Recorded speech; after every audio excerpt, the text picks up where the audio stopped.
అందరికీ నమస్తే. సంపద సృష్టిస్తాం, సంపద పంచుతాం. ఈ గవర్నమెంట్ వచ్చిన కొత్తలో ఒక స్లోగన్. 150 సంవత్సరాల హిస్టరీ ఉంది కాంగ్రెస్కి. సంపద సృష్టించడం మా కొత్త కాదు, దాన్ని పేదలకు పంచడం కూడా కొత్త కాదు. బట్టి విక్రమార్క గారు ఒక కంక్లూవ్లో చెప్పిన మాట. కానీ ఇప్పుడు ఒక 2 years గవర్నమెంట్ తర్వాత వీళ్ళకి అర్థమైంది ఏంటంటే సంపద సృష్టించలేం, సంపద సృష్టిస్తామన్న నమ్మకం వాళ్ళకే లేదు. ఇక భూములన్న అమ్మాలి, అప్పులన్న చేయాలి. ఈ 2 మార్గాలు తప్ప ఏం చేయాలన్నా ఇక లాస్ట్కి రేపు చాలా ఉన్నాయి. అసలు ప్రభుత్వ ఉద్యోగులకు జీతాలు కూడా ఇవ్వలేని కటకట సిచ్యువేషన్, కటకట అంటారు కదా, ఆ సిచ్యువేషన్. ఇక మన అదృష్టం బాగుండి నీళ్ళకి ఇబ్బంది లేదు, నీళ్ళు ఉన్నాయి. ఇప్పుడు మనకు పంటలకు నీళ్ళు ఉన్నాయి. ఇక మిగతా అన్నీ ఉన్నాయి, రోడ్లు అవి ఉన్నాయి.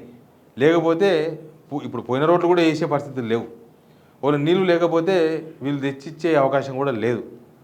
కానీ వీళ్ళ మీద వీళ్ళకే నమ్మకం కోల్పోయినరా. ఈ మధ్య జరుగుతున్న వరుస పరిణామాలు చూస్తుంటే అప్పుల వేట, వీళ్ళ అప్పుల వేటను చూస్తుంటే ఇక మేము డబ్బులు సంపాదిస్తాం. ఇప్పుడు ఇంట్లో ఒక పెద్ద ఆయన ఉంటాడు, ఒక మొగైన, నేను డబ్బులు సంపాదిస్తా, మా ఫ్యామిలీని బాగా చూసుకుంటానని నమ్మకంతో ఉంటాడు. ఇంకా ఆయన డబ్బులు సంపాదించలేను, ఇంకా నేను దొంగతనాలు చేయాలి, లేకపోతే మర్డర్లు చేయాలి, లేకపోతే ఇంకేదో చేయాలి పైసల కోసం, ఇంకా అది తప్ప నేనేం చేయలేని స్టేజ్కి వస్తారు చూడు. ప్రస్తుతం మన సర్కార్ ఆ స్టేజ్కి వచ్చింది. అందుకే సంపద లేదు, సృష్టిస్తామన్న నమ్మకము లేదు, అన్నీ పోయినాయి. అన్నీ పోయినాక గవర్నమెంట్ ఏం చేయబోతుంది ఆ వార్త మీకు చెప్తా నేను. అంతకన్నా ముందు అందరికీ అవసరమైన వార్త. ఎందుకంటే రాష్ట్రం దివాలా తీస్తే, ఇప్పుడు మనం ఎట్లా దివాలా తీసినాం, ప్రభుత్వం దివాలా తీసింది. ఎందుకు దివాలా తీసింది అనేది 1,00,000 రీజన్స్ ఉన్నాయి. కానీ ఇప్పుడు మొత్తం దివాలా తీసినాం కదా. ఇప్పుడు పైసలకు నకనకలు ఆడతలే, రియల్ ఎస్టేట్ లేదు, కింద మీద పడతలే, ఊర్లలో పైసలు ఫ్లోటింగ్ ఉందా, ఎవరైనా 10,000 అప్పియమంటే ఇచ్చే పరిస్థితులు కనిపిస్తున్నాయి. ఊర్లలో సేట్లు కూడా అప్పియకుండా లాస్ట్ ఇంట్రెస్ట్, బంగారం కుదబెట్టి ఇంట్రెస్ట్ తెచ్చుకొని పంటకు పండించుకోవాలి, అట్లాంటి సిచ్యువేషన్ వచ్చింది. అయితే ఏంది అసలు వీళ్ళ ప్లాన్ ఏంది, వీళ్ళ వ్యవహారం ఏంటంటే ఇప్పుడు అప్పుల వేటలో ఉన్నారు. వీళ్ళ కొత్తగా కాదు, హైదరాబాద్ సెంట్రల్ యూనివర్సిటీ భూములు కుదబెట్టినప్పటి నుంచి స్టార్ట్ అయింది. అంతకుముందు నుంచి ప్లాన్ ఉంటే హైదరాబాద్ సెంట్రల్ యూనివర్సిటీ భూములు 10,000 కోట్లకు ప్రైవేట్ ఫైనాన్సర్ కుదబెట్టినారు. అప్పటి నుంచి వీళ్ళ ప్లానింగ్ ఉంది. అప్పుడే వీళ్ళకి తెలిసిపోయింది, మాకు చేత కాదు, మేము పరిపాలించలేం, మేము సంపద సృష్టించలేం, మేము స్కీమ్స్ అమలు చేయలేం. ఇవన్నీ చేయాలంటే ఏం చేయాలనో మెల్లమెల్లగా నేర్చుకుంటున్నారు. ఏం చేస్తున్నారు ఇప్పుడు, కొత్త డిస్కంలు, కరెంటు డిస్కంలు ఆల్రెడీ 2 ఉన్నాయి మనకు. ఆ 2 కాక 3వ డిస్కమ్. ఇప్పుడు 2 డిస్కమ్స్ ఉన్నాయి మన కరెంటువి. Telangana state southern power distribution company limited, ఇంకొకటి సౌత్ నార్త్ 2 అని పెట్టారు. ఇప్పుడు 2 కాకుండా 3వది పెడుతున్నారు. 3వది దేనికోసం పెడుతున్నారంటే ఎక్కడైతే డబ్బులు జనరేట్ అవుతాయో, ఇప్పుడు కరెంటు బిల్లులు కడతాం మనం, తర్వాత ఇంకో దగ్గర ఏదో ఒక కరెంటు బిల్లులు వసూలు చేస్తుంది, అట్లాంటివన్నీ చూపించేసి వాటి మీద డబ్బులు తీసుకోవాలి. అంటే ఒక కొత్త కార్పొరేషన్ ఏర్పాటు చేసి ఆ కార్పొరేషన్ని కుదబెట్టి డబ్బులు తీసుకోవాలి, అప్పు తీసుకోవాలి. ఎందుకంటే వీళ్ళు అప్పులు నిండిపోయినాయి కదా. నేను చాలాసార్లు చెప్తున్నా కదా, 49,000 కోట్ల రూపాయలు అప్పు చేయాల్సి ఉంటే ఆల్రెడీ 51,000 కోట్ల అప్పు చేసి అయిపోయింది. ఇంకా 6 monthsకే ఊడ్చేసిండ్రు. వీళ్ళు చేయాల్సిన అప్పుడంతా ఊడ్చేసిండ్రు. మరి ఇంక ముందు ఎట్లా బతకాలి? బతకాలంటే బతకడానికే, బతికించడానికి కాదు. ఏం చేయాలి? అప్పులు తేవాలి. అప్పులు ఎక్కడ దొరుకుతలేవు, భూములు అమ్ముతున్నారు, సరిపోతలేదు, మెయింటెనెన్స్కే సరిపోతుంది. మరి నెక్స్ట్ ఏం చేయాలి? ఇంకా అప్పు తెస్తాం. ఇప్పుడు బ్యాంకులో లోన్ తీసుకుంటే మనకు రిజిస్టర్ అవుతుంది.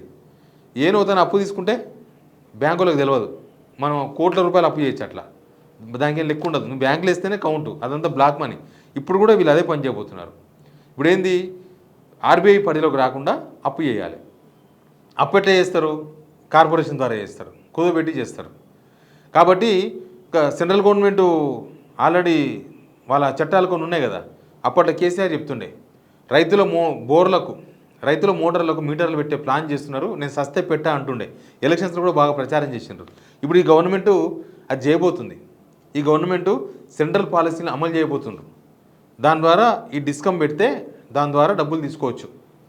రాయితీలు ఇస్తారు, 20,000 కోట్లో, 15,000 కోట్లో, 25,000 కోట్లో ఇంట్రెస్ట్ లేకుండా ఇస్తారు, తీసుకోవచ్చు. తీసుకొని ఆపరేషన్ చేయాలి. దానికోసమని ఇప్పుడు కొత్త డిస్కమ్ తీసుకురానికే మన క్యాబినెట్ ఆమోదం తెలిపింది. ఇది అప్పుల వేటనే. ఇంకొకటి, హైదరాబాద్ను మొత్తం విస్తరిస్తున్నాం. మొత్తం ఔటర్ రింగ్ రోడ్ చుట్టూ మొత్తం జిహెచ్ఎంసీయే. దానివల్ల అది కూడా అప్పుల కోసమే.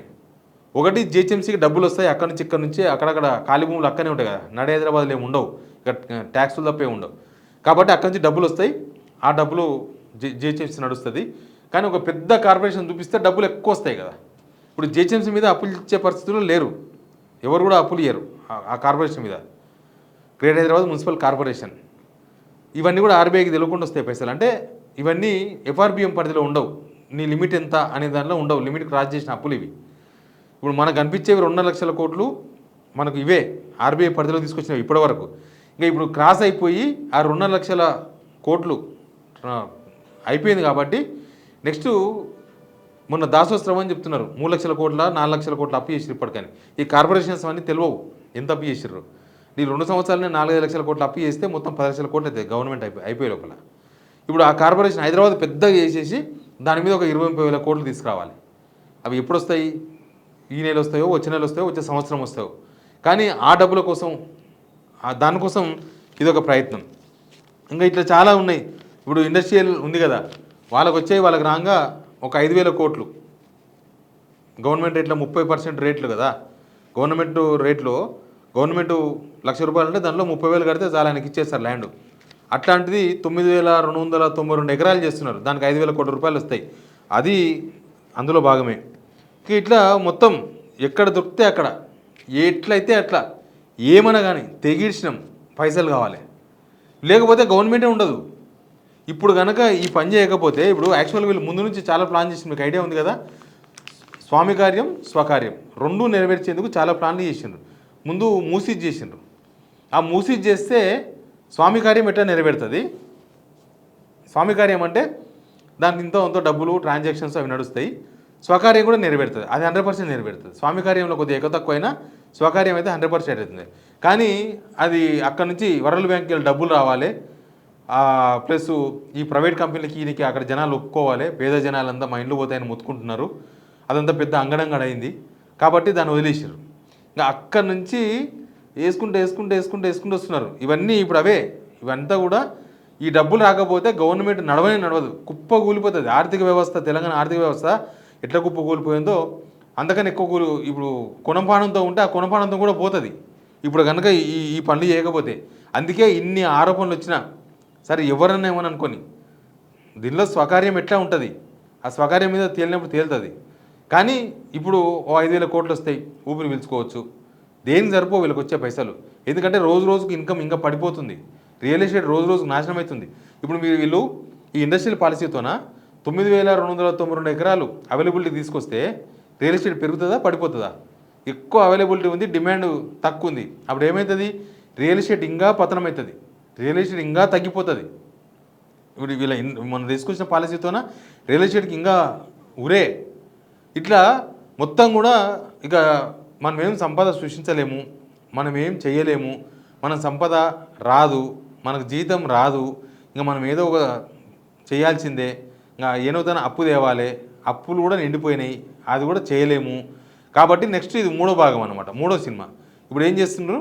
ఇవన్నీ పెట్టి, ఈ కార్పొరేషన్స్ పెట్టి, అసలు వీళ్ళు అప్పుడు ఈ కరెంటు దానిలో రైతులకు మోటార్లకు మీటర్లు పెడతారు అని అంటే తీవ్రంగా వ్యతిరేకించారు వీళ్ళు. కేసీఆర్ కూడా వ్యతిరేకించిండు. కేసీఆర్ అయితే పెట్టను బరాబర్, నేను పెట్టను, నాకు పైసలు లేకుండా 20,000 కోట్లని ఆయన ఓపెన్గా మాట్లాడేసిండు.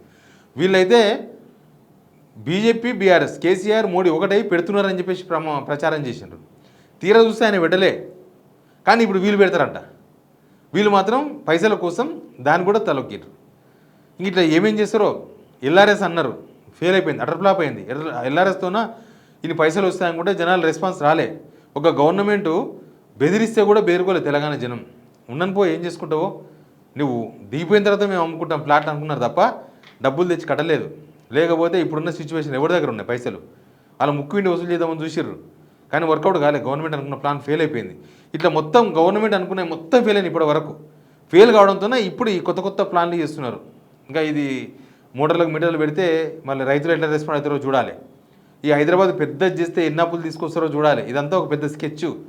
ఈ స్కెచ్ కనుక వర్కౌట్ కాకపోతే ఫైనాన్షియల్ ఎమర్జెన్సీ అంటారు చూడండి, ఆర్థిక సంక్షోభం, ఆర్థిక ఎమర్జెన్సీ అనమాట. ఇంకా అంటే ఇంకేం ఉండదు. ఫైనాన్షియల్ ఎమర్జెన్సీ వస్తే ఉద్యోగుల జీతాలు సగం ఇస్తాం, ఈ స్కీమ్లు ఎత్తేస్తాం, ఇంకా ఏం చేయలేరు అనమాట. పైసలు లేకపోతే ఎవరేం చేస్తారు? అట్లాంటి సిచ్యువేషన్ వస్తుంది. Please subscribe signal TV.